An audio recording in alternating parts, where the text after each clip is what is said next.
A gente vai falar hoje sobre Eucaristia, um dos nossos 7 sacramentos. E se é um dos 7 sacramentos, foi instituído por Jesus. Não é uma invenção da nossa igreja, não é uma invenção do Papa, não é algo criado pelo homem, mas é divino. Qualquer um dos 7 sacramentos, todos eles foram instituídos pelo próprio Jesus. E a gente tem como provar isso com a Sagrada Escritura. Então a gente vai começar, antes de eu ir para os slides ali, a gente vai começar falando um pouquinho sobre a Eucaristia no Evangelho de São João, que sempre que vocês tiverem dúvida, ou se alguém questionar vocês sobre qualquer coisa a respeito da Eucaristia, é só vocês abrirem o Evangelho de João, capítulo 6, e começar ali pelo versículo 35 até o final do capítulo 6.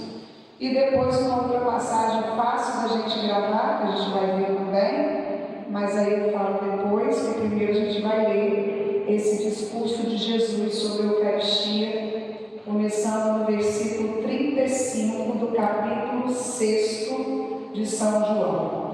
Então, Evangelho de João, capítulo 6, versículo 35.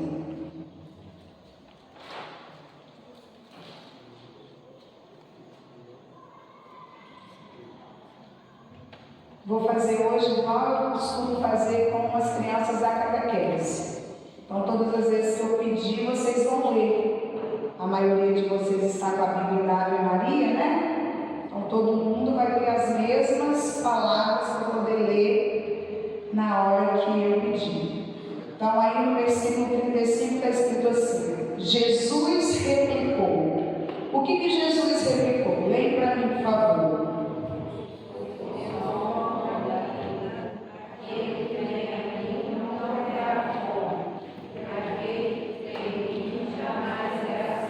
Pode parar aí. Jesus começa esse discurso falando que ele é o pão da vida. E aquele que for até ele, aquele que vem a mim, não terá fome. E aquele que crê em mim, jamais terá sede. É claro que aqui Jesus não fala de uma fome física, nem de uma sede física. Está calor, a gente vai no bebedouro, pega um copo de água e bebe. Não. Essa fome e essa sede que Jesus se refere é uma sede de vida eterna. É uma fome pelas coisas do alto, pelas coisas de Deus. Então Jesus começa esse discurso falando da Eucaristia, se apresentando como o pão da vida. E aí vocês já poderiam questionar, mas Lavínia, por que Jesus se apresenta como o pão da vida? Se a gente aprende que na Eucaristia a gente precisa sim do pão e do vinho, mas que depois da consagração não é mais pão nem é mais vinho. A gente já vai entender isso daqui a pouco. Continuando no 36, ele fala: mas já vos disse, vós me vedes e não credes. No final da nossa conversa hoje, eu trouxe para vocês também um vídeo e uns slides também falando, eu já tinha comentado com a turma da primeira comunhão sobre o milagre de Lanciano. E aí eu trouxe para a gente poder ver o que aconteceu com aquele padre, que na verdade era um monge, quando ele duvidou da presença real de Jesus na Eucaristia. E aí a gente vai ver. E quantos de nós, muitas vezes, na hora da missa, também a gente não duvida. E o próprio Jesus, já sabendo disso, ele nos fala aí: vós me vedes e não credes. A gente vê e não acredita. A gente olha para o altar e não consegue enxergar Jesus na Eucaristia. Os nossos olhos veem apenas um pedaço de pão, muitas vezes. quando estamos desinteressados, quando estamos preocupados com o tempo, quando estamos com a cabeça em outro lugar, quando não estamos com o coração voltado para Deus, a gente olha para o altar e enxerga apenas o pão. A gente não consegue enxergar Jesus. Por isso que Jesus já nos adverte: vós me vedes e não credes. Todo aquele que o Pai me dá, virá a mim, e o que vem a mim não lançarei fora, pois desci do céu, não para fazer a minha vontade, mas a vontade daquele que me enviou. Ora, esta é a vontade daquele que me enviou. Vamos ler juntos. Qual é a vontade daquele que enviou Jesus? Que eu não deixe nenhum daqueles, mas que os ressuscite no último dia. Esta é a vontade de meu Pai, que todo aquele que vê o Filho e nele crê tenha a vida eterna, e eu o ressuscitarei no último dia. Murmuravam então dele os judeus, porque dissera: eu sou o pão que desceu do céu. E perguntavam: porventura não é ele Jesus, o filho de José, cujo pai e mãe conhecemos? Como pois diz ele, desci do céu? Respondeu-lhe Jesus: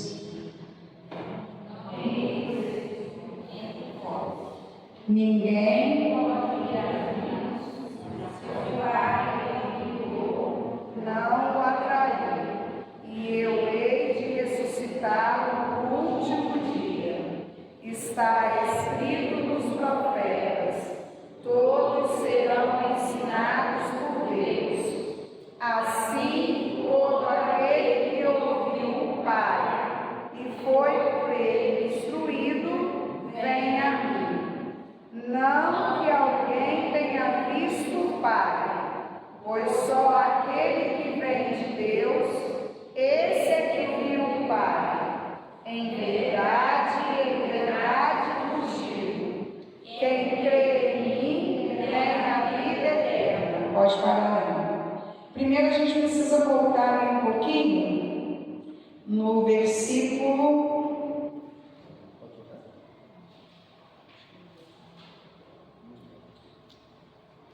43, quando Jesus responde aos judeus, porque Jesus sabe de todas as coisas. Teve um dia, agora eu não me lembro se foi na turma de primeira comunhão da Crisma, estou ficando velha, tá, gente? Esquecida, falei agora que eu já disse isso. Ou se foi na turma de crianças, que perguntaram assim: tia, deve ter sido de crianças, mas Jesus vê tudo mesmo? Sim, Jesus vê tudo.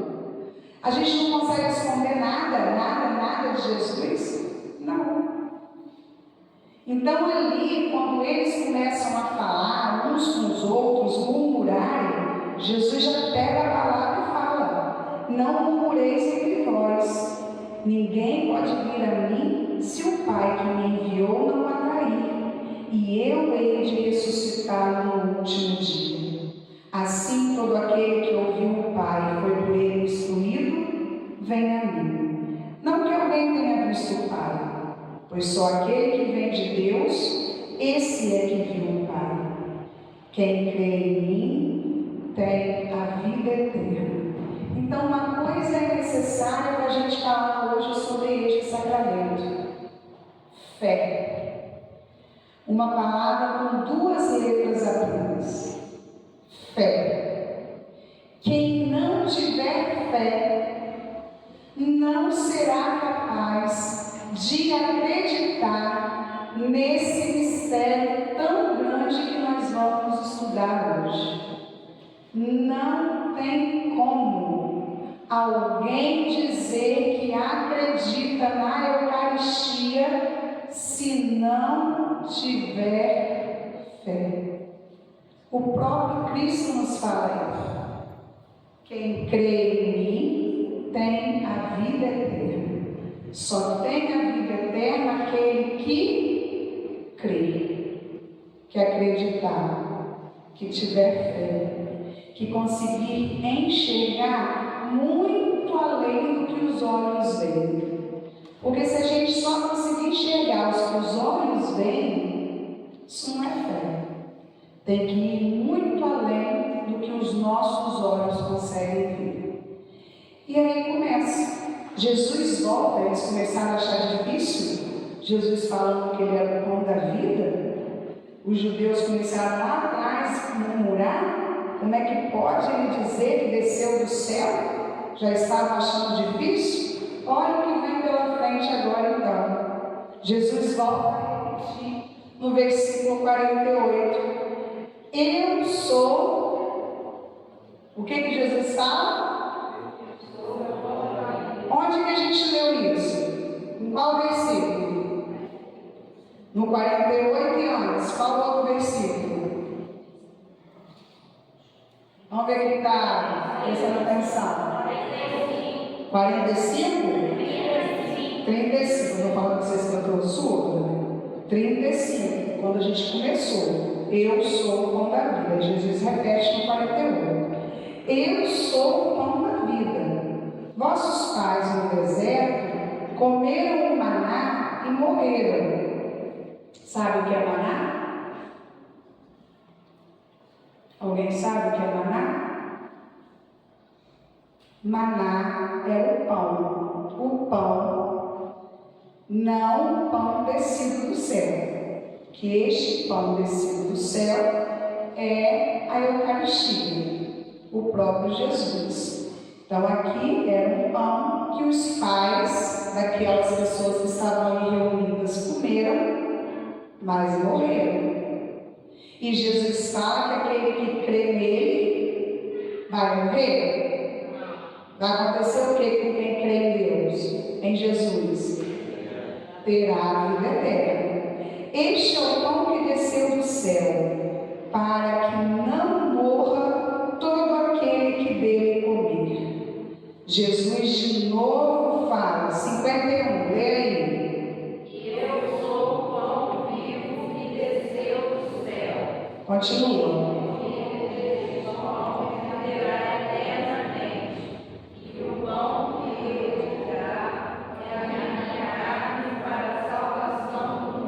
Agora nós falamos uma palavrinha mágica.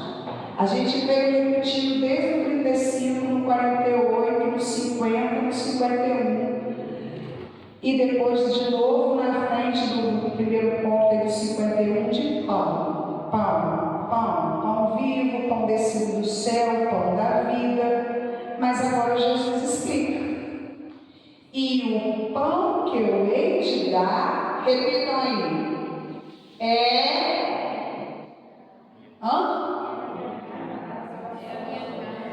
Mas tem que ficar mais bonito isso aí, todo mundo junto.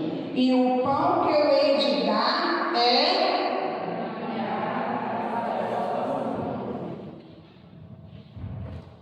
O que é isso aqui? O que é? Celular. O que é isso? Um livro. O que é isso? Uma caneta. Isso aqui. Quem falou para você que isso aqui é um celular?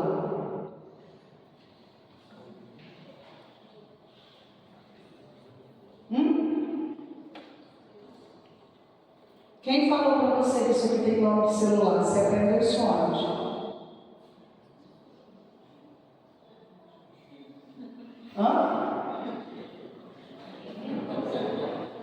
Sabem lá? Quem falou para vocês que isso aqui tem nome de livro? A professora? A professora te ensinou que isso aqui é um livro. Então foi a professora. Vocês lembram o nome da professora? Vai lá, Viviana. Ensinou que isso aqui é um livro, não foi lá. Mas tem uma professora. Vocês não lembram o nome dela, né? Coitada da professora, como sofre. Quem falou para vocês que isso aqui é uma caneta? Quem? O Tonho da Lídia falou que isso aqui é uma caneta. Então, você para chegar no Tonho da Lídia para comprar uma caneta, você tem que esperar e te ensinar que isso aqui é uma caneta, né, Gabriel? E quem falou para vocês que isso é uma bolsa? Um homem na loja também? Ela acabou falando, o Gabriel falou que é o Tonho da Lídia. Agora, se eu chegasse aqui e falasse para você que isso aqui é uma bola de futebol, o que vocês iam falar de mim? Tô ficando doido? Tá bom, não tô doido. Se eu chegasse para vocês e falasse que isso aqui é uma maçã, tô morrendo de fome, tô mais doida ainda, né? Se eu falar para vocês que esse livro aqui é uma nota de R$200,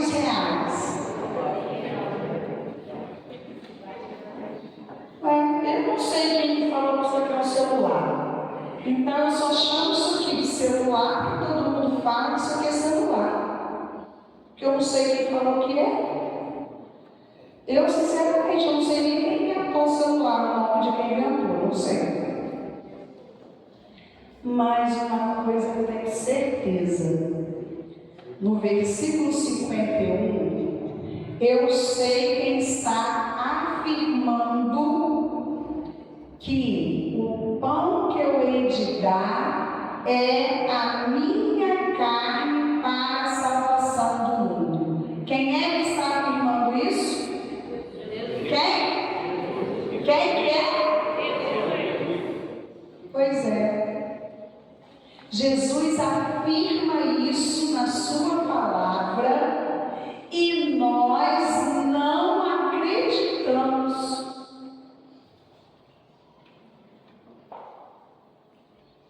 Nós temos dúvida. A gente lê essa palavra, esse discurso da Eucaristia, e muitas vezes a gente faz a primeira comunhão e tchau. Faz a crisma e tchau.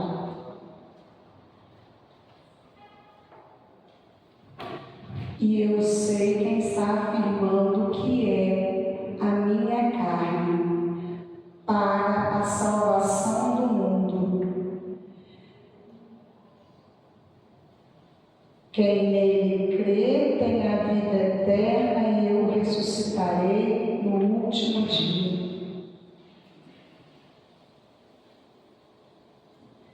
Quando eu leio este pão é a minha carne, aí agora vocês podem falar, alguns, né, que estudam isso, que já estudaram, estudam isso para te falar.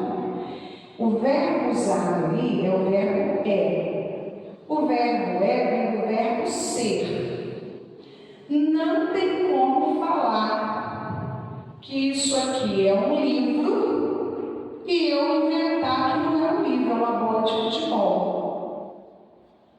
Mesmo sem eu saber quem colocou o nome disso aqui de livro, eu continuo repetindo para todo mundo que isso aqui é um livro. Eu não sei nem quem inventou o livro, quem botou o nome disso aqui de livro. Mas eu chego na escola e falo, pega um livro aí de português, abre na página tal, faça o exercício tal. Todo mundo vai pegar o livro, não vai pegar a caneta, por exemplo. Até vai na hora que for para escrever, mas na hora que for para abrir, vai pegar o livro. E eu faço isso sem questionar nada, sem questionar ninguém. Aí quando eu pego o Evangelho de João, que eu acabei de ler, Jesus dizendo, este pão é a minha carne para a salvação do mundo, eu escuto isso e ao invés de eu cada vez mais me apaixonar por Jesus, muitas vezes eu saio até da igreja. E deixa eu te contar um segredo. Você pode andar por todas as igrejas do mundo inteiro. Você só vai encontrar a Eucaristia na Igreja Católica Apostólica Romana. Não tem outro lugar. Ah, Lavínia, tem sim. Eu já fui lá na igreja da minha avó, da minha tia, fui com a minha mãe, sei lá com quem, um dia estava tendo lá uma ceia. E eles falaram que é a mesma coisa da comunhão da Igreja Católica. Mentira! Quem fala isso com você pode chamar de mentiroso. Não existe Eucaristia fora da Igreja Católica. Ué, Lavínia, mas eles não têm na Bíblia? Isso não está escrito também na Bíblia deles? Está. Está. Se quiser fazer a prova, é só pegar a Bíblia da sua avó, da sua tia, que for protestante, que você vai ler igualzinho.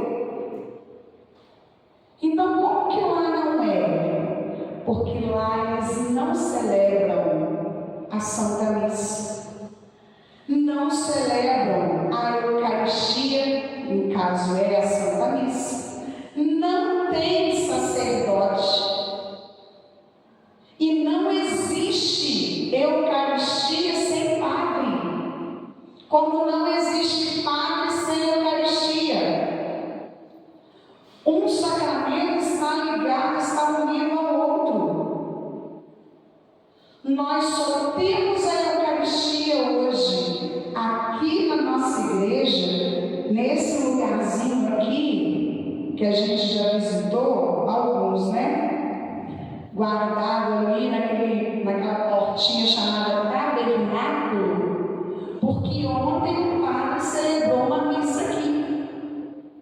E se o padre não tivesse celebrado a missa, não teria a Eucaristia guardada aqui. E a gente tem certeza da Eucaristia aqui, ó, até porque tem uma luz vermelha ali. Todos os lugares que você entrar, claro, seja igreja católica, tiver a luz vermelha acesa, pode ser um lugarzinho assim à parte como é o nosso aqui ao lado, pode ser no próprio altar, no presbitério lá perto da cruz. Tem a luz acesa, é sinal de que Jesus está ali presente na Eucaristia. E isso só é possível a gente encontrar na igreja católica. Vai em alguma igreja agora e procura isso. Não tem. É só aqui. A ceia que eles celebram como um símbolo, como uma representação. Os meninos que fizeram teatro no sábado, na feira bíblica, fizeram uma representação daquilo que aconteceu com Josué. É o que acontece nas igrejas protestantes. Uma representação. Como se eles falassem, isso lembra, isso simboliza, mas não é. Jesus aqui não usa outro verbo que não seja o verbo ser. Isto é a minha carne. E quem não acreditar está chamando Jesus de mentiroso. Se você sair dessa igreja hoje falando que não é possível Jesus estar na Eucaristia, você pega a sua Bíblia, põe fogo, rasga, joga fora e sai falando para todo mundo que Jesus é o maior mentiroso do mundo.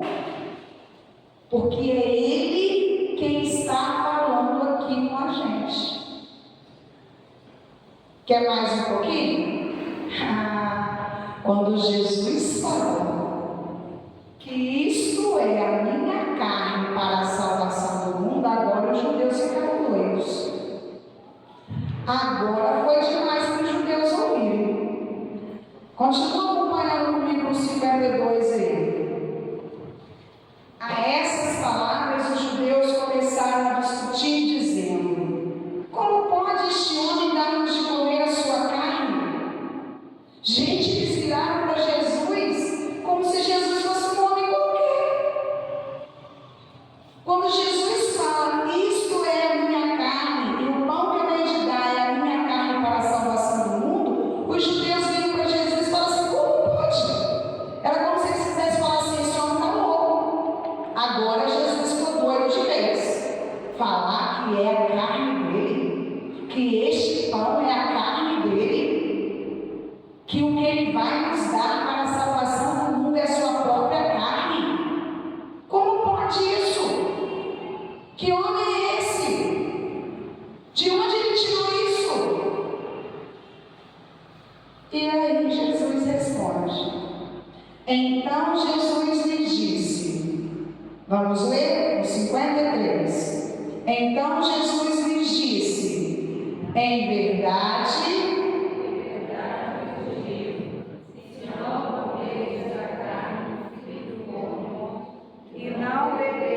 seu sangue, não tereis a vida em vós mesmos. Quem come a minha carne e bebe o meu sangue, tem a vida eterna, e eu ressuscitarei no último dia. Pois a minha carne é verdadeiramente uma comida, e o meu sangue verdadeiramente uma bebida. Quem come a minha carne e bebe o meu sangue, permanece em mim e eu nele. Assim como o Pai que me enviou vive e eu vivo pelo Pai, assim também aquele que comer a minha carne viverá por mim. Este é o pão que desceu do céu, não como o maná que vossos pais comeram e morreram. Quem come deste pão viverá eternamente. Eu acho que depois dessas palavras aqui a gente não precisava nem mais continuar. Já foi dito tudo que a gente precisava ouvir. Aqui Jesus já nos fala tudo sobre a Eucaristia.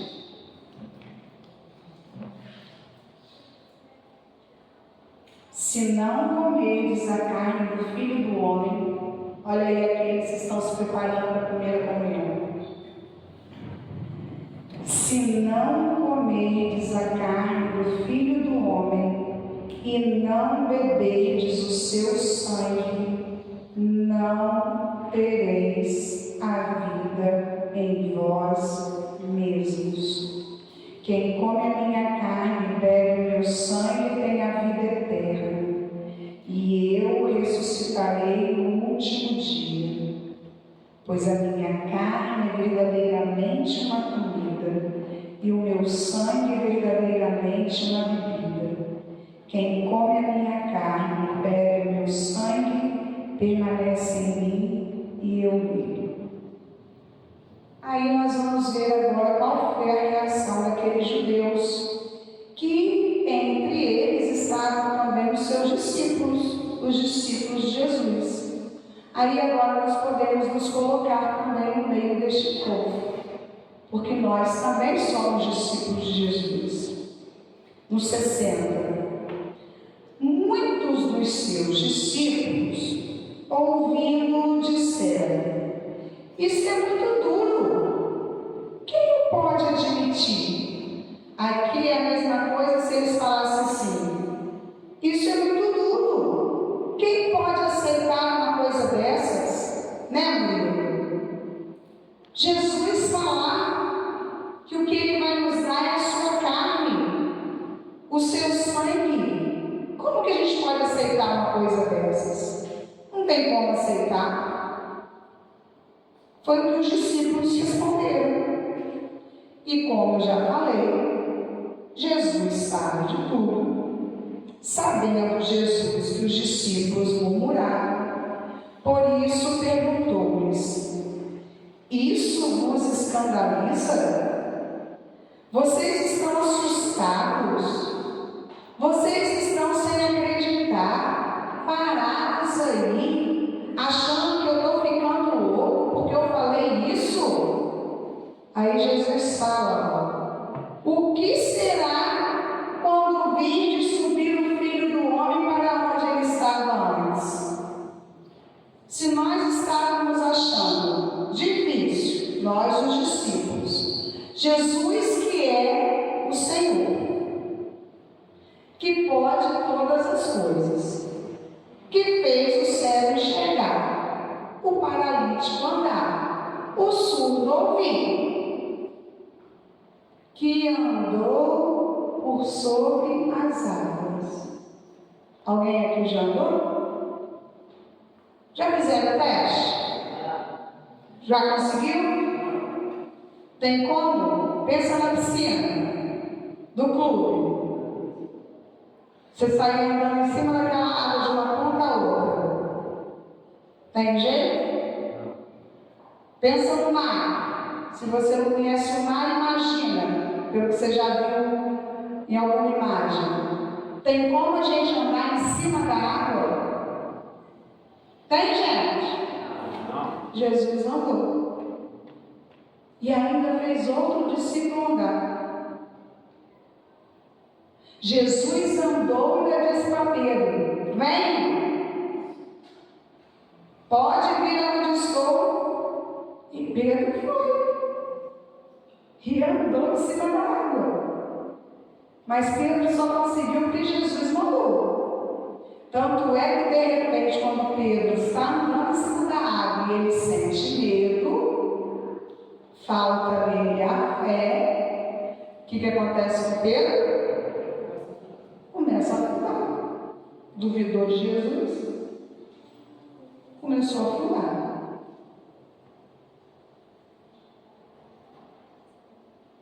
Jesus, que fez tanta coisa, não pode falar para nós que Ele é o pão vivo descido do céu, que o que nós recebemos na Eucaristia é a sua carne e é o seu sangue, que isso vai nos escandalizar, vai nos deixar apavorados? Imagina quando Jesus voltar, então, hein? Que a gente estiver lá na escola, ou em casa, ou no trabalho, e a gente de repente escutar as trombetas tocando, os céus se abrindo e Jesus descendo. O que nós não vamos fazer? Capaz de sair correndo e esconder debaixo da cama.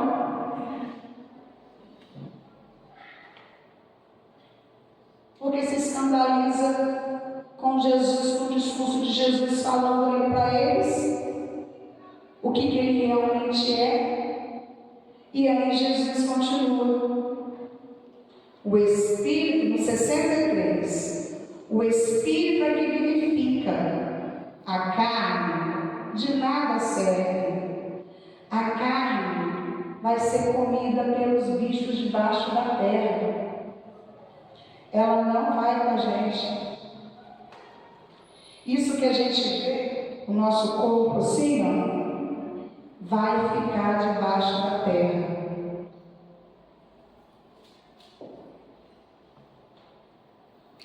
Às vezes a gente é tão apegado a essas coisas que é difícil ouvir isso, né? A gente pensar que a gente não vai levar nem a roupa que a gente estiver vestindo. Nada, nada, nada. Viemos do pó e vamos voltar para o pó. O que nós vamos levar é apenas aquilo que nós tivermos feito. Eu espero que sejam muitas boas obras para chegarmos no céu.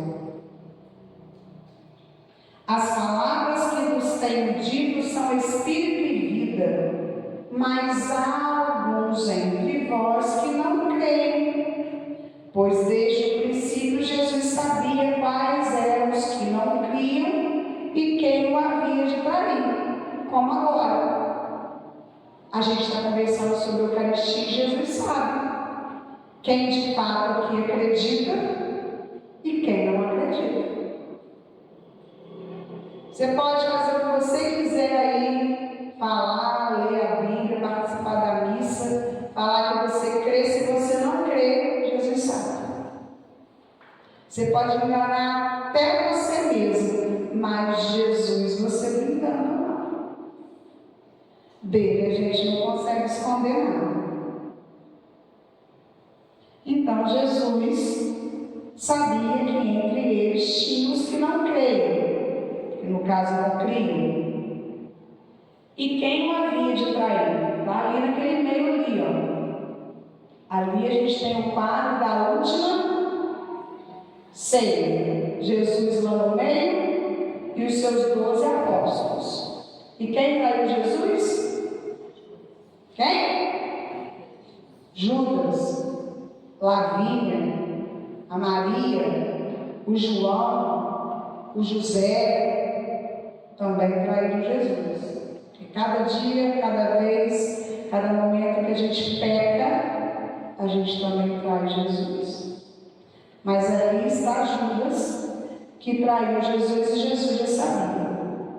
Então Jesus continua: por isso vos disse, ninguém pode vir a mim se por meu Pai não for concedido. Desde então, muitos dos seus discípulos se retiraram e já não andavam com ele. Gente, parece até que a gente está vendo um filme que passa às vezes dentro da igreja. Quantos irmãos nossos já estiveram sentados aqui no lugar que você está hoje, mas já não estão mais? É como se agora a gente estivesse ouvindo Jesus falando justamente para nós. Muitos dos seus discípulos se retiraram e já não andavam com ele. Vocês estão pensando que porque muitos começaram a abandonar Jesus, a dar as costas para Jesus, a sair de perto de Jesus, porque achavam que aquilo que Jesus estava falando era muito duro, que Jesus foi correndo atrás deles, pegou pelo braço e falou: volta aqui, você não pode me deixar do jeito que não fica aqui comigo, você não pode ir embora, seu lugar é aqui.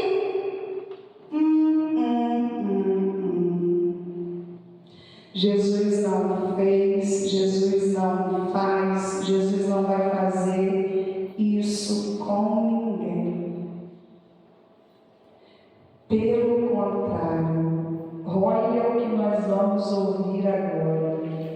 Olha o que Jesus vira para os 12, e aqueles 12 ali, ó, que ficaram, que Jesus pergunta: quereis vós também retirar-vos? Ao invés de Jesus ir atrás daquele povo que estava saindo da igreja, estava indo embora, que estava abandonando o seu caminho, Jesus perguntou para os 12 que estavam ficando: vocês também querem ir lá? A porta está aberta, pode ir. A gente às vezes não fala isso, o professor não dá para falar isso, né? A porta está aberta, pode sair lá se você quiser. Já ouviram o professor falando isso? Já. É como se Jesus estivesse falando isso com os discípulos: a porta está aberta, pode ir embora, vai de uma vez.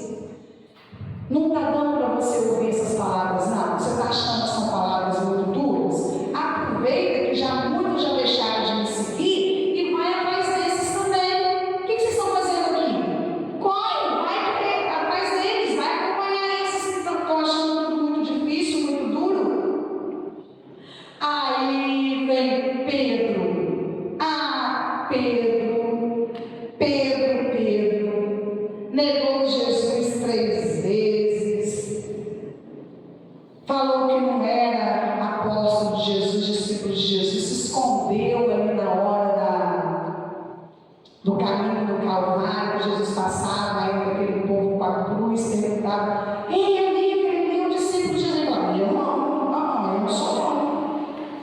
Mas nesta hora Pedro toma a palavra e diz: Senhor, a quem iríamos nós? Tu tens as palavras da vida eterna, e nós cremos e sabemos que tu és o Santo de Deus. Senhor, nós vamos para onde, Senhor? Só o Senhor tem palavra de vida eterna, e nós cremos que tu és o Filho de Deus. Uma profissão de fé que Pedro faz aí diante de Jesus. Depois de tantos desistirem de caminhar com Jesus, de abandonarem o caminho, Pedro toma a palavra e fala: para onde nós iremos, Senhor? E hoje? Se Jesus estivesse aqui no meu lugar, falando com vocês, comigo, com cada um de nós, porque nós somos discípulos de Jesus. E vocês? Vocês também não querem se retirar? Qual seria a nossa resposta para Jesus? Será que nós teríamos a mesma resposta de Pedro? Ou será que nós levantaríamos e iríamos embora para casa?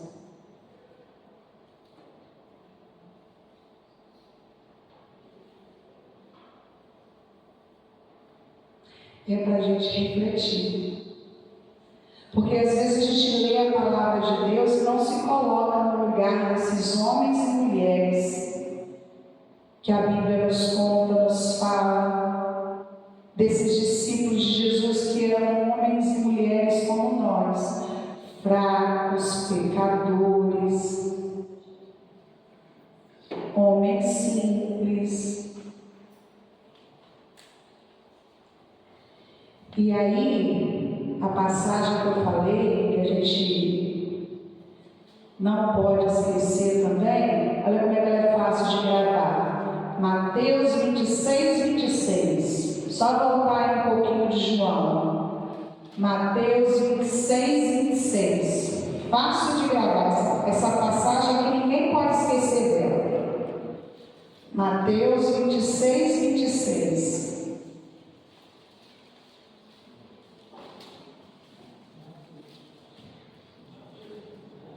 Mateus, capítulo 26, o versículo também é 26. 26, 26. Um dia eu bem tive curiosidade de ver na Bíblia, numa Bíblia protestante, se essa passagem estava escrita exatamente assim, desse tipo. É claro que algumas palavras mudam.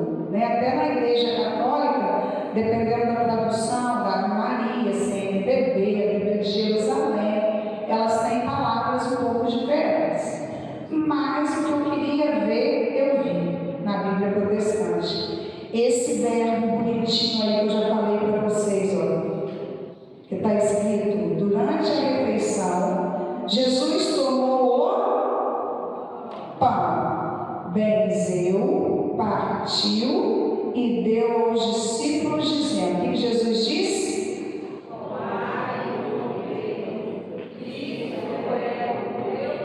Pode parar aí. Essa frasezinha eu queria ver. Tomai e comei. Isto é meu corpo. E está escrito lá. Na Bíblia protestante está escrito assim: tomai e comei, isto é o meu corpo.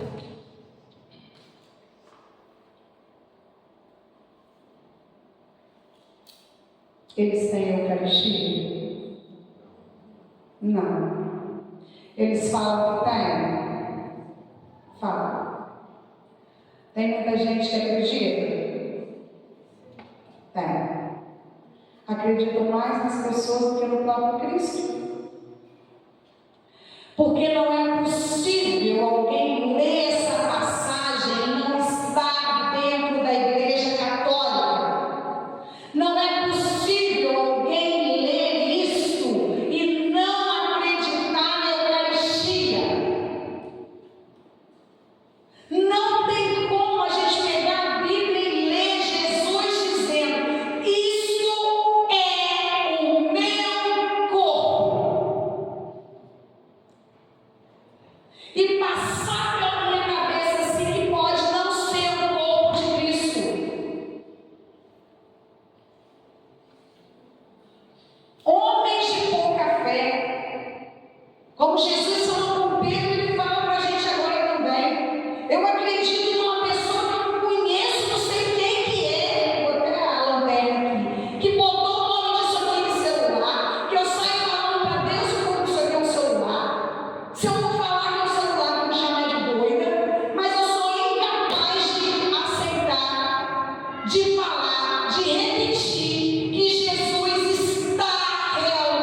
E eu acho até que eu vou parar de falar no microfone.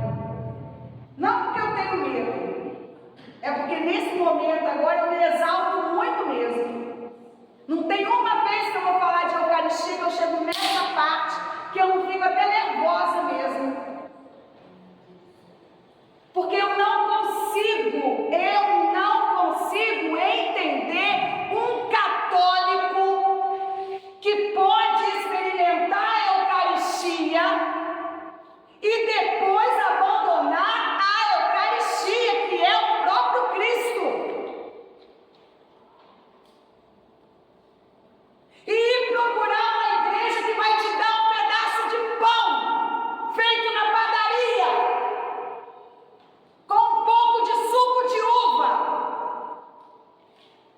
mas que não vai te dar o corpo e o sangue de Cristo, porque isso você só vai encontrar aqui, na Igreja Católica Apostólica Romana, sobre aquele altar, a cada Santa Missa celebrada. Você pode procurar em tudo quanto é lugar do mundo, que você só vai encontrar isso na Igreja Católica.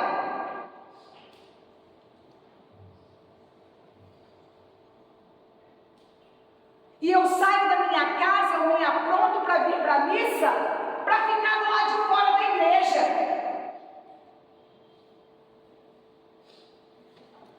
E eu saio da minha casa para vir encontrar com esse Jesus vivo e venho para a igreja mascando um chiclete. Passo a missa toda mascando um chiclete.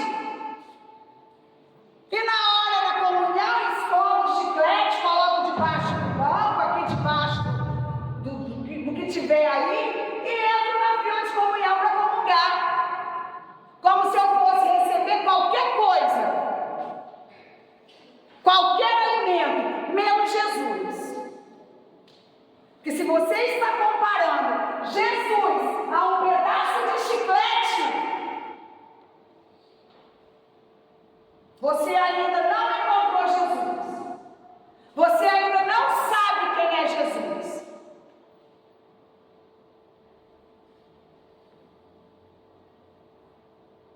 Como pode? É como se Jesus agora estivesse falando mesmo quando ele falou com os discípulos e eu agora falasse para vocês. Como pode alguém experimentar Jesus vivo na Eucaristia e abandonar a Igreja Católica? Como pode alguém experimentar Jesus na Eucaristia e conseguir ficar em casa no horário de uma missa? Como pode alguém experimentar a Eucaristia e não querer beber dessa fonte inesgotável pela vida toda, para receber de Jesus aquilo que Ele nos promete hoje, a vida eterna? O que nós estamos fazendo nesse mundo? O que nós estamos fazendo com a nossa vida? Queremos passar a eternidade toda no inferno? Queremos passar o resto da nossa eternidade na agonia, sofrendo na dor, no inferno? Onde de lá, como o padre disse ontem na homilia, não tem como a gente sair. O abismo é tão grande que quem está lá não vai sair. Assim como quem está no céu também não vai sair. Só as almas do purgatório que podem ir para o céu. Quem está no céu, quem está no inferno, não sai mais de lá. E qual é a escolha que eu tenho feito? Ah, não, Lavínia, você está sendo muito radical. Vamos deixar para pensar nisso na hora que eu morrer. Ué, você sabe a hora que você vai morrer? Você sabe a hora que você vai morrer? Porque me conta o segredo, que eu não sei não. Também quero saber. Para eu me preparar melhor ainda com a hora, dia e hora marcada. Para eu morrer. Porque não tem ninguém no mundo que saiba. Nem quando Jesus vai voltar. Contar um segredo para vocês? Nem os anjos, nem os santos, nem a mãe de Jesus sabe a hora que ele vai voltar. Só Deus. E aí a gente quer brincar, como se fosse pega-pega, né? Sou muito jovem, Maria, sou muito novo ainda, muito nova. Isso não é hora para pensar em morte, eu vou morrer, não, de jeito nenhum. Deixa para pensar isso quando eu estiver mais velha, mais velho, tem muito tempo para eu viver ainda. Pode ser que não dê tempo. Não, longe de mim colocar medo em alguém, longe de mim. Mas eu estava ainda pregando hoje numa reunião da Justiça Eleitoral e de repente passou uma ambulância com a sirene ligada. O que estava acontecendo? Não sei. Poderia ter alguém ali naquela ambulância morrendo. Alguém que tinha sido atropelado, alguém jovem, alguém novo, alguém velho, poderia também. Mas eu te garanto uma coisa, não devia estar esperando a morte. Que a gente pode ter a idade que for, os cabelos serem os mais brancos que for, ter mais de 90 anos, e a gente não está esperando a morte.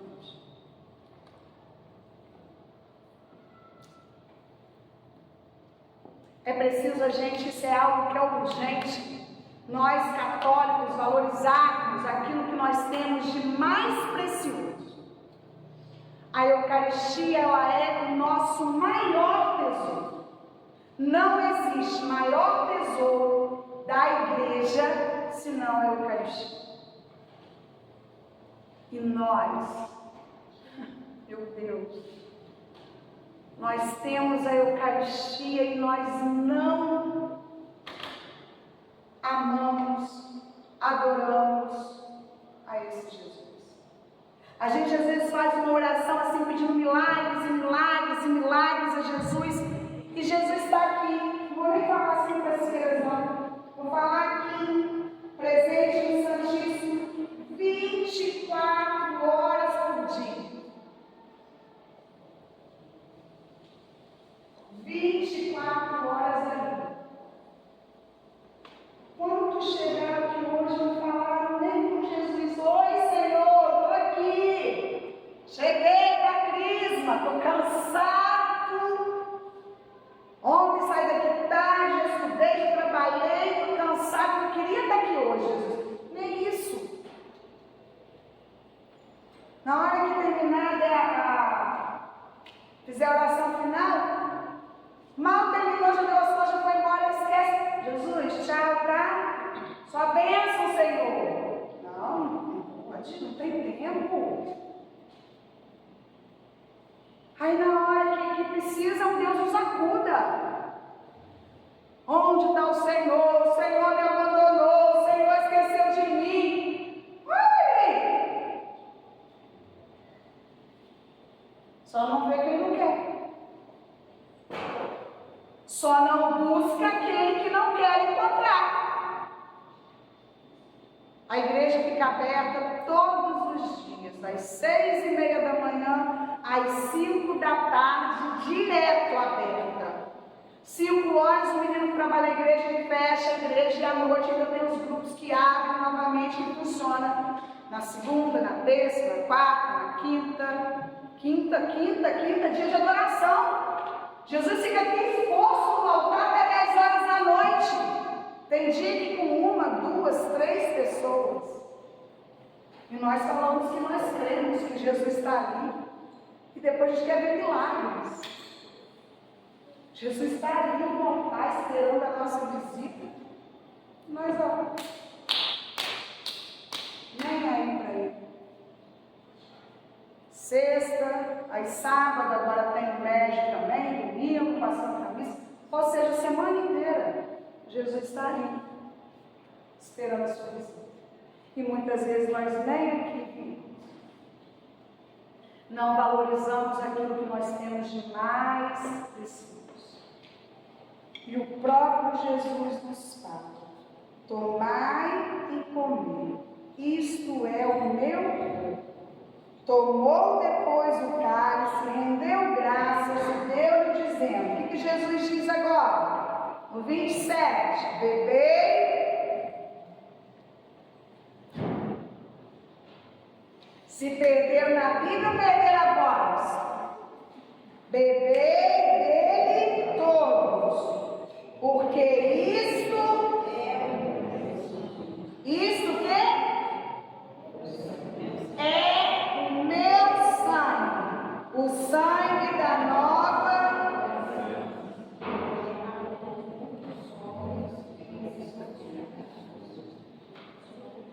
Até pecados. Eu fui conferir que alguém falou do sangue da nova e eterna aliança, porque algumas Bíblias trazem nova e eterna aliança. Tem dúvida? Alguém falou com você que a Eucaristia é um pedaço de pão? O que você vai receber? Mostra aqui para eles, manda eles abrirem a Bíblia. Mateus 26, manda eles lerem. Se eles falarem que a Eucaristia é um pedaço de pão, Jesus é mentiroso. É o maior mentiroso que existe na face da terra. Aqui, não sou eu que estou falando, não. Vocês leram. Eu pedi para vocês lerem, para vocês mesmos verem o que Jesus falou. O que você recebe na Eucaristia é um pedaço de pão? Está aí Jesus te mostrando que não é. Agora a gente vai aqui para os slides rapidinho mesmo, porque eu sabia que eu ia demorar bastante nessas duas passagens. E a gente tem ali algumas respostas, perguntas e respostas que são dadas até de acordo com o catecismo da Igreja Católica. Por isso que é importante também que a gente aprenda. A gente viu na Sagrada Escritura a palavra de Deus, as palavras do próprio Cristo, e agora a gente vai ver também aquilo que a Igreja nos fala em cima da palavra de Deus no catecismo da Igreja Católica. O que é a Eucaristia? É o próprio sacrifício do corpo e do sangue do Senhor Jesus, que Ele instituiu para perpetuar pelos séculos até o seu retorno. O sacrifício da cruz, confiando assim à sua igreja o memorial de sua morte e ressurreição. Claro que vocês não vão ver aqui agora, está atrás do telão aqui, mas não existe, não existe, né? Existem capelas rurais onde a gente não tem a celebração da Santa Missa todos os dias. Mas em todos os lugares do mundo, uma Santa Missa é celebrada. Em Aparecida do Norte, quase que de hora em hora, a Santa Missa, isso aqui que nos é falado, para perpetuar pelos séculos até o seu retorno, o sacrifício da cruz, confiando assim à sua igreja. Então ele não confiou a qualquer igreja não, só a igreja de Cristo. O memorial de sua morte e ressurreição é o sinal da unidade, o vínculo da caridade, o banquete pascal, no qual se recebe Cristo. A alma é coberta de graça e é dado o penhor da vida eterna.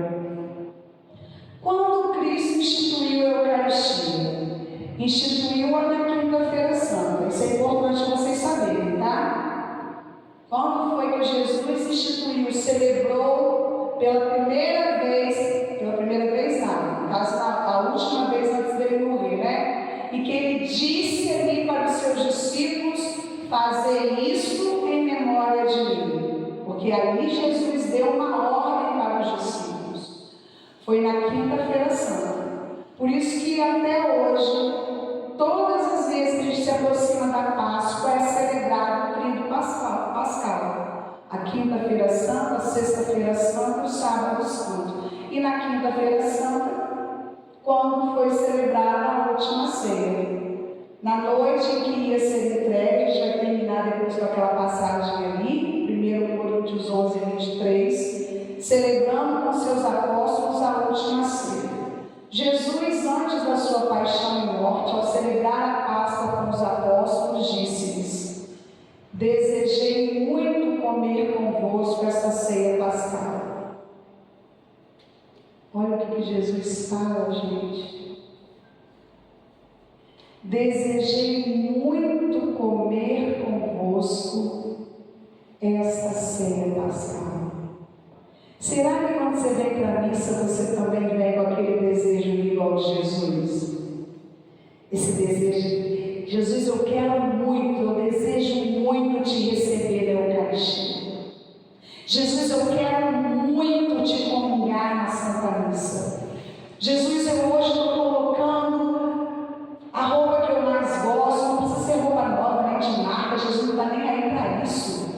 Mas você se apronta porque você vai encontrar com Jesus, você vai receber Jesus. Eu hoje estou indo ao encontro do meu amado, do meu Senhor. Jesus, assim como o Senhor desejou muito comer conosco esta ceia pascal, hoje sou eu que também desejo te receber a Eucaristia. Antes de ser nosso desejo, foi o desejo do Senhor. Antes, eu falei que eu não queria usar esse exemplo, mas não tem como, tem umas 5 vezes que esse exemplo já vem na minha boca e eu deixo de falar. Então, Jesus está mandando falar, eu vou falar. Antes da minha mãe, com 69 anos, desejar receber Jesus pela primeira vez, quem desejou muito mais do que minha mãe foi o próprio Jesus. E eu estou dando o exemplo dela porque ela é a mais velha do meio de vocês. Há poucos dias, a gente passando por uma tribulação lá em casa, minha mãe passando mal, pressão alta. Ela ainda falava sobre isso, eu ainda falei também com ela. E ela ainda falava, não, eu preciso, antes de eu partir, o que eu mais quero hoje é receber Jesus.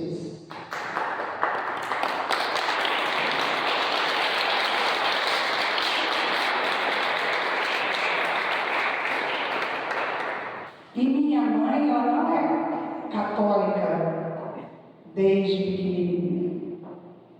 A minha mãe vem de uma igreja protestante.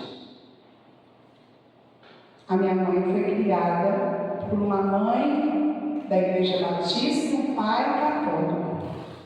Mas ela acompanhava, claro, a mulher geralmente acompanha a mãe.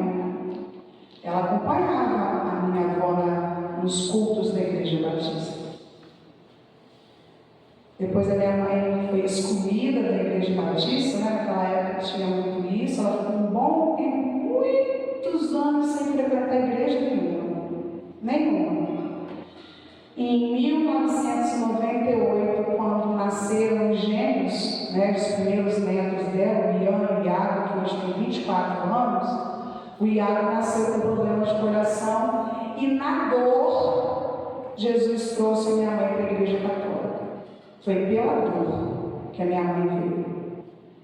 E depois que ela veio, ela nunca mais saiu. Mas até então ela não tinha recebido. Até hoje, né? Não recebeu ainda Jesus. Ela nunca comungou.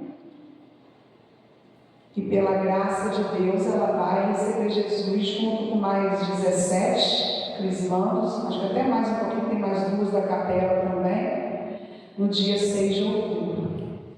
Para mostrar para vocês que muito mais do que a gente querer, quem deseja primeiro é Jesus.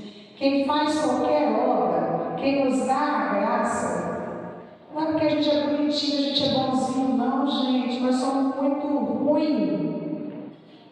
Nós somos muito pecadores. Quem faz tudo em nós só estamos aqui de pé pela graça de Deus. Não tem outro motivo, não. Quem desejou primeiro foi Ele. Pois digo-vos, nunca mais a comerei até que ela se realize no reino de Deus. Olha essa parte. Por que Jesus desejou tanto comer aquela ceia pascal? Foi na quinta-feira santa. Ele sabia que no outro dia ele iria morrer. Ele iria passar pela morte de cruz na sexta-feira santa. E aí ele fala: nunca mais a comerei até que ela se realize no reino de Deus. E aí é quando Jesus institui a Eucaristia. Lá na última ceia, tem a figura, tinha lá naquele slide anterior maior, e tomou o pão, deu graças, partiu e deu, dizendo: isto é o meu corpo que vai ser entregue por vós. Fazei isto em memória de mim. De igual modo, no fim da ceia, tomou o cálice, dizendo: este cálice é a nova aliança do meu sangue, que vai ser derramado por vós. O que representa a Eucaristia na vida da igreja? É fonte e o ápice de toda a vida cristã. Na Eucaristia, nós temos o início, o meio e o fim de tudo o que acontece na igreja. É o centro, é o tesouro, é o maior tesouro da igreja, é o ápice, é a fonte de todas as graças. Na Eucaristia atinge o seu clímax a ação santificante de Deus para conosco e o nosso culto para com Ele. O Senhor encerra todo o bem espiritual da igreja, o mesmo Cristo, nossa Páscoa, a comunhão da vida divina e a unidade do povo de Deus são expressas e realizadas pela Eucaristia, mediante a celebração eucarística, que no caso é a missa. Já nos unimos à liturgia do céu e antecipamos a vida eterna. Como Jesus está presente na Eucaristia? Cada vez que o sacerdote na missa diz as palavras da consagração, realiza-se o milagre da Eucaristia. O que era pão e vinho, agora, sob essa aparência, é o corpo e o sangue de Cristo. Um detalhe importante que eu falei que ia voltar para falar e já estava passando, mas acho que tem algum lugar que eu vou ler também sobre isso. Por que Jesus escolhe o pão? O pão é um alimento que está presente em toda a mesa de qualquer pessoa. É um alimento simples, é um alimento acessível a todo mundo, embora o subido seja um pouquinho mais caro, mas é um alimento que ainda é acessível. É um alimento que todo mundo pode ter na sua mesa. Quando você receber Jesus, quem já comunga já sabe o que eu vou falar. Mas os que vão fazer a primeira comunhão ainda não experimentaram isso. Quando você for receber Jesus, você vai sentir gosto de pão, gosto de vinho. Você não vai sentir gosto de carne. Igual aqui tirar um pedaço da minha carne e colocar na minha boca. Não, você não vai sentir gosto de carne. Você não vai sentir gosto de sangue. Você vai sentir gosto de pão e de vinho. Mas o que você vai comungar é pão e é vinho?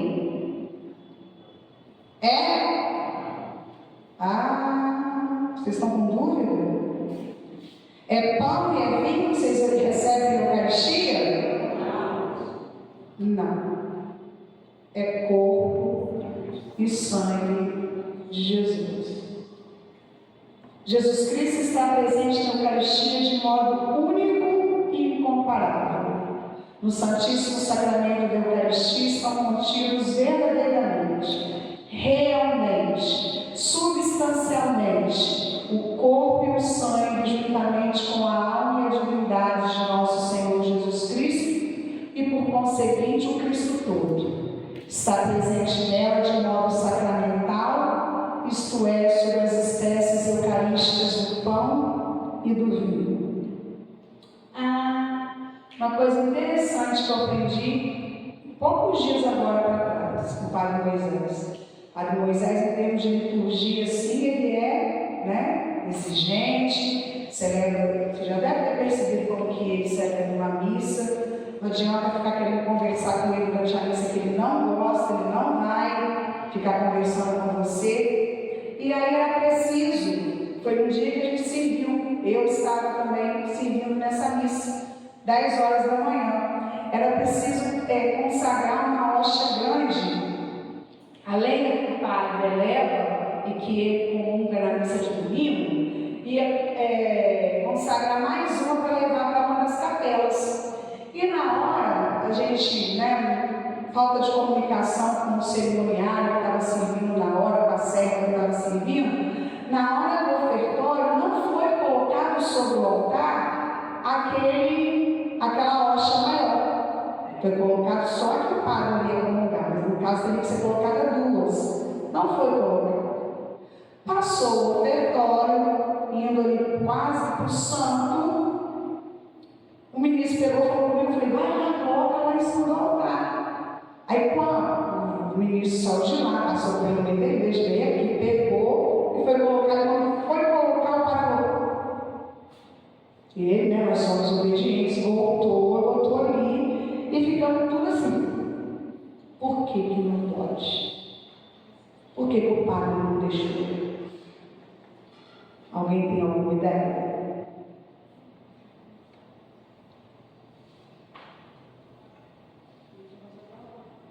Já passada a hora de que? O que faz antes? O que faz antes, assim, no altar?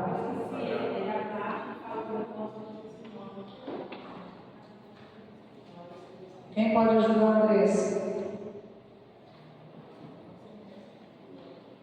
E aí, depois da vez, nós fomos perguntar ao padre, ele falou assim, como que vocês queriam que eu consagrasse algo que não tinha sido ofertado a Deus? Se não estava sobre o altar na hora do ofertório, que o padre abaixa, que é a cabeça da faladoria, ele repete umas palavras ali com o pão e com o vinho em mãos, passou daquela hora ali, não tem como mais ele fazer, colocar nada em cima do altar para ser consagrado. Não tem como. E aí, aquela capela, ficou sem aquela hoxa consagrada naquela missa de manhã, ficou do ministro depois voltar na missa da noite, que teria que ser outra missa para fazer da forma correta e aí se ter o corpo de Cristo consagrado. Então precisava ser primeiro ofertado. O que significa transubstanciação? É uma palavra grande, a gente quase não fala, e quando pergunta a gente não sabe, né? Transubstanciação significa a conversão de toda a substância do pão na substância do corpo de Cristo e de toda a substância do vinho na substância do seu sangue.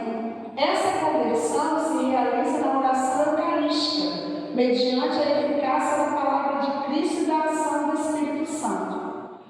Todavia, as características sensíveis do pão e do vinho, ou seja, as espécies eucarísticas, permanecem inalteradas. Então, por que tem esse nome enorme aqui?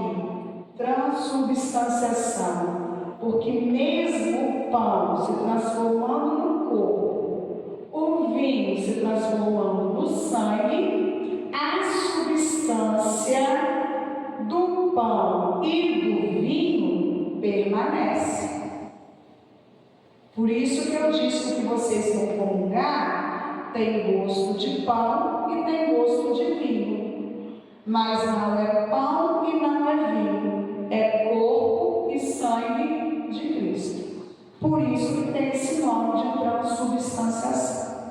A substância do pão e do vinho permanece ali inalterada, mas já aconteceu na oração eucarística, quando o padre eleva para o altar, para o céu, para o alto, aquela hoxa e fala as mesmas palavras que Jesus falou na última ceia, quando ele volta para aquele corpo, já não é pão mais, para cima da patena, já se transformou no corpo de Cristo. O que se requer para receber a Santa Comunhão? O que é preciso para a gente comungar? Quem pode comungar? O que é preciso para comungar? O que tem que acontecer? Para receber a Santa Comunhão, deve-se estar plenamente incorporado à Igreja Católica. Então, se não for católico, não pode comungar. Certo? Só pode comungar quem é católico. Está em estado de graça, ou seja, sem consciência de pecado mortal. Por isso que a confissão vai vir primeiro que a comunhão. Para comungar, você tem que confessar e se livrar de todo o pecado mortal. Quem estiver consciente de ter cometido um pecado grave, deve receber o sacramento da reconciliação, da confissão, antes de se aproximar da comunhão. Importantes são também o espírito de recolhimento e de oração, a observância do jejum prescrito pela igreja. Qual que é o jejum que a igreja pede para comungar? Fala, Carlos, o que é isso? Uma hora de quê? De jejum o quê? Uma hora de jejum? Então, antes da comunhão. E o que quebra esse jejum? Chiclete? Você está de jejum com chiclete? Bala? Você está de jejum chupando bala na igreja? Pirulito? Biscoito? Tudo isso você já deixou de jejuar. Para receber Jesus, a gente precisa guardar 1 hora de jejum antes da comunhão. A única coisa que você pode é água e remédio. Suco, refrigerante, leite, qualquer coisa que não seja água e remédio quebra o jejum. As pessoas doentes não têm que ficar 1 hora antes da comunhão. O jejum do doente é de 15 minutos apenas antes de comungar. Mas essa pessoa tem que estar doente para fazer um jejum só de 15 minutos. Na Eucaristia nós partimos o único pão, que é remédio de imortalidade, antídoto para não morrer, mas para viver em Jesus Cristo para sempre. Nós vimos isso na palavra de Deus, né? Quem come a minha carne e bebe o meu sangue tem a vida eterna. Então não vai morrer, vai viver eternamente. É o antídoto para não morrer, mas para viver em Jesus Cristo para sempre. Aprenda algumas orientações importantes para receber a Eucaristia. Muitos, antes de receber a Eucaristia, se perguntaram: tenho eu as condições espirituais necessárias para receber a Eucaristia? Ao nos aproximarmos para receber a Santa Comunhão, é necessário que haja em nossa alma uma predisposição interior para tal graça ser acolhida em nosso interior. O Concílio Ecumênico de Trento prescreve que a Eucaristia seja proposta aos fiéis como antídoto que nos liberta das culpas cotidianas e nos preserva dos pecados mortais. Todo antídoto tem por finalidade combater algum tipo de veneno mortal.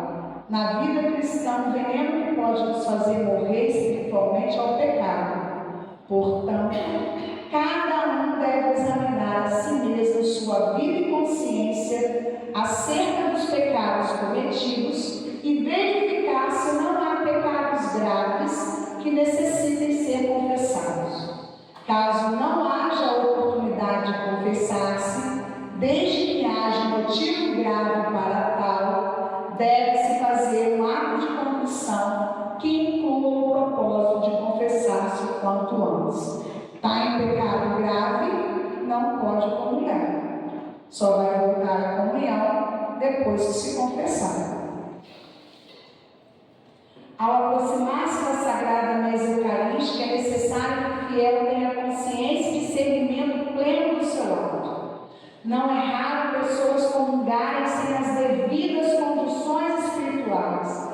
Em todo caso, cada um examine a si mesmo. Pega a Bíblia de vocês e abre aí Coríntios. 1 Coríntios, capítulo 11. 1 Coríntios é para frente dos Evangelhos. E para quem está perguntando aí, está olhando o relógio, já estou quase terminando. 1 Coríntios 11.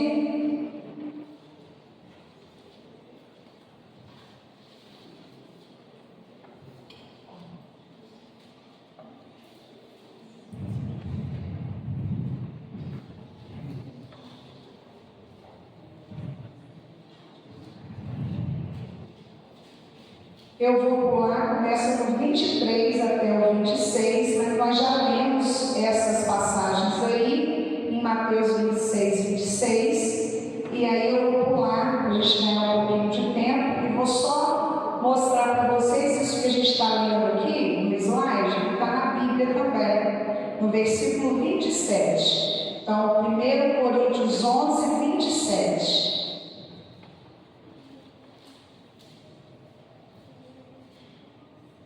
Portanto, todo aquele que comer o pão ou beber o cálice do Senhor indignamente será culpável do corpo e do sangue do Senhor.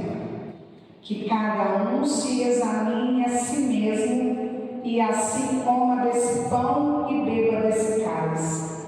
Aquele que o come e o bebe sem distinguir o corpo do Senhor, come e bebe a sua própria condenação. No 27, então, se algum dia, se já aconteceu, procura a confissão. Se ainda não aconteceu, não deixa acontecer, porque é o Senhor nos falando no 27. Aquele que comer o pão ou beber o cálice do Senhor indignamente, ou seja, em pecado, que esteja em pecado, será culpável do corpo e do sangue do Senhor. No 28, que cada um se examine a si mesmo, e assim coma desse pão e beba desse cálice. Ao invés de, na hora da fila de comunhão, você ficar apontando o dedo para quem está vindo comungar, lá fora da igreja, vive fazendo você, agora entrou ali na fila de comunhão. Senhor nenhum manda você examinar a vida dos outros, não. Nem julgar, nem apontar o dedo. Ele está falando que cada um se examine a si mesmo. Então, se ela está entrando para comungar em pecado, o pecado é dela. Se você julgar apontar o dedo, o pecado passa a ser seu. Que cada um se examine a si mesmo e coma desse pão e desse cálice. E por último, 29. Aquele que o come e o bebe sem distinguir o corpo do Senhor, ou seja, se algum dia você já entrou na fila de comunhão, ou se você vai entrar sem acreditar, ou seja, sem diferenciar que ali está o corpo e o sangue do Senhor, achando que é só um pedacinho de pão e um pouquinho de vinho, não comunga não. Se surgir a mesma dúvida que surgiu com esse monte que nós vamos ver agora, não comunga. Porque se você comungar em dúvida, sem acreditar que é o corpo e o sangue do Senhor, você está comendo a sua própria condenação. Se você comungar sem acreditar que é Jesus presente na Eucaristia, se você morrer naquele momento, você vai para o inferno. Sou eu que estou falando, não, está escrito na Bíblia. No 29. Aquele que come e bebe sem distinguir o corpo do Senhor, come e bebe a sua própria condenação. Eu duvido que alguém aqui queira ir para o inferno. Se eu perguntar, tem alguém que quer ir para o inferno? Não acho que ninguém vai levantar a mão, vou até esconder aqui. Deus me livre do inferno. Ali está o milagre de Lanciano, na igreja. Lanciano é uma cidade da Itália. Na igreja, lá de Joinville, no nome bonitinho, tem esse ostensório onde está esta hóstia, desse jeito que vocês estão vendo aqui. A história aqui, começa falando que um monge, no ano 750, estava se preparando para a missa na igreja dedicada a São Longino. Vocês sabem quem era São Longino?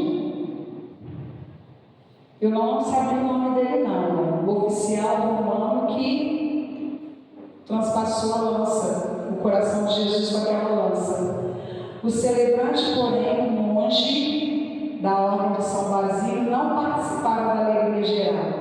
Havia já algum tempo sentia-se assaltado por uma forte dúvida.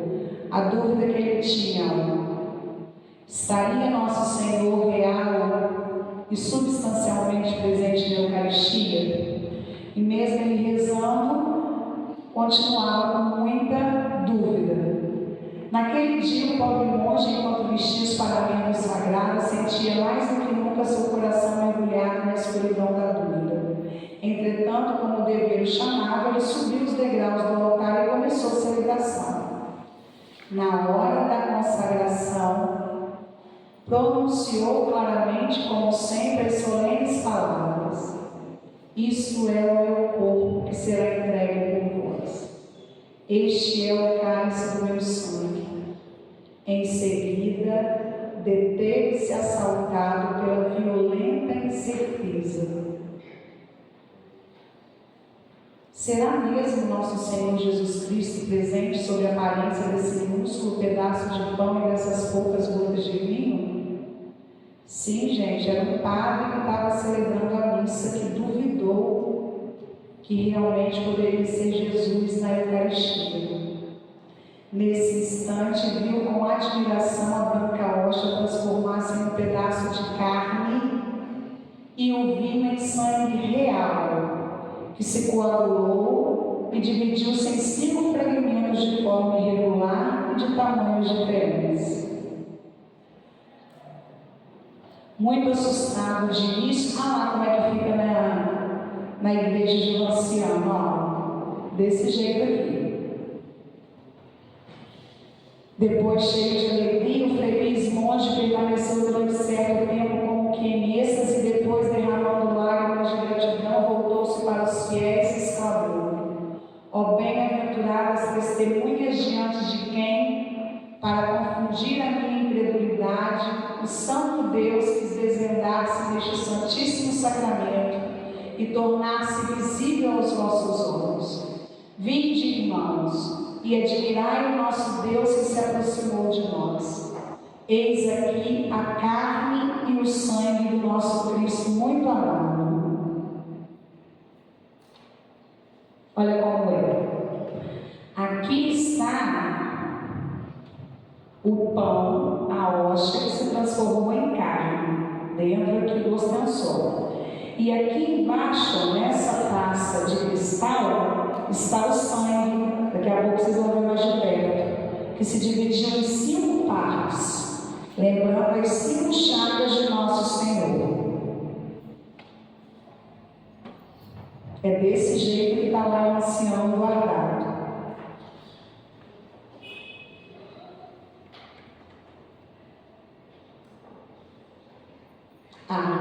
Deixa eu voltar aqui só um pouquinho.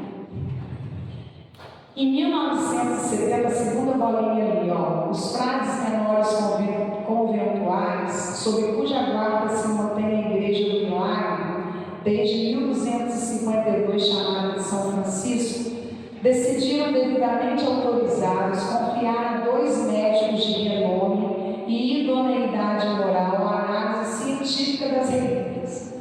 Para tanto, convidar o Dr. Eduardo Linoli, chefe de serviço dos hospitais Unidos de Arezzo e livre docente de anatomia e histologia patológica e de química e microscopia clínica, para, assessorado pelo professor Ruggero Bertelli, professor emérito de anatomia humana normal na Universidade de Siena, procederem aos exames.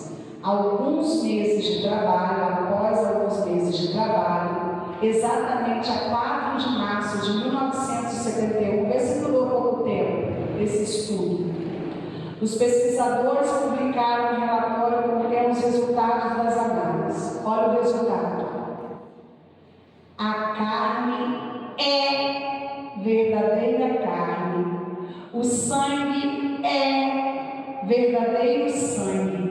A carne é do tecido muscular do coração, miocárdio, endocárdio e nervo vago.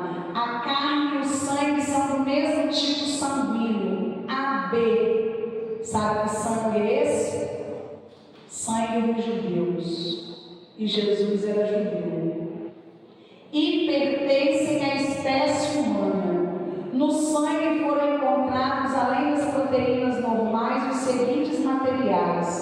cloretos, fósforos, magnésio, potássio, sódio e cálcio. A conservação da carne e do sangue deixados em estado natural por 12 séculos e expostos à ação de agentes atmosféricos e biológicos, permanece um fenômeno extraordinário.